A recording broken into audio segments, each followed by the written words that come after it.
Oh, hi Deja. How are you? Oh, thank you for asking. I'm great. How are you today? I'm good, thank you. It's sad we couldn't do this in person because of the pandemic. Yeah, it's pretty sad, but what can I help you out with? So I am working on a euthanasia project and I thought you could help me out. Of course. What's the first question? So, my first question is, what is the emotional toll like for the family and friends of the person?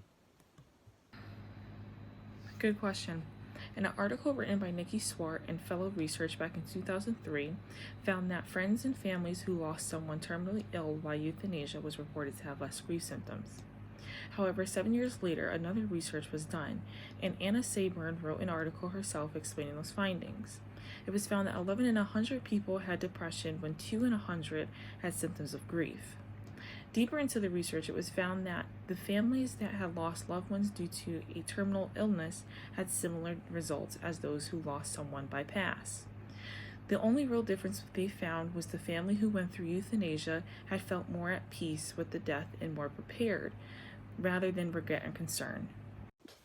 Wow, I didn't realize there were actually doctors that feel that way. Yes, and any situation where a patient dies is tough. I can see. And what about doctors? Oh, yes. I have a friend who can talk about that a bit. Leroy, this is my friend Dr. Pies.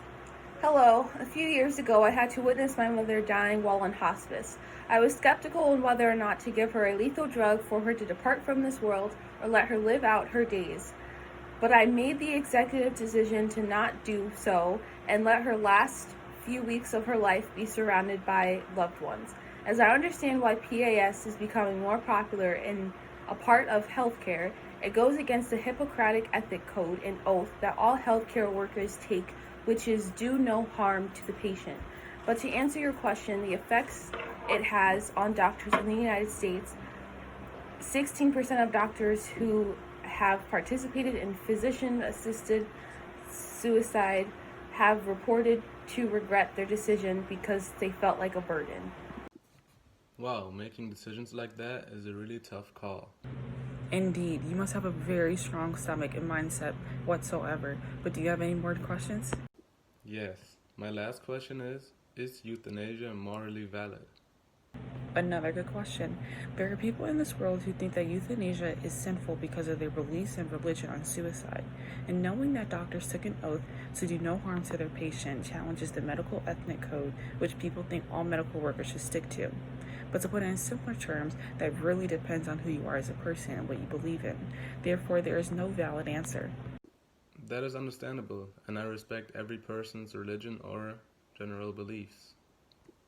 I do agree with the path partially, because doctors are there to save and not to kill. If I ever was in a situation to help someone die, I would not know what to do. Thank you so much for helping me out with this project, Deja. I appreciate it. Have a nice day, and remember to always wear a mask. Same to you. Keep safe. Bye.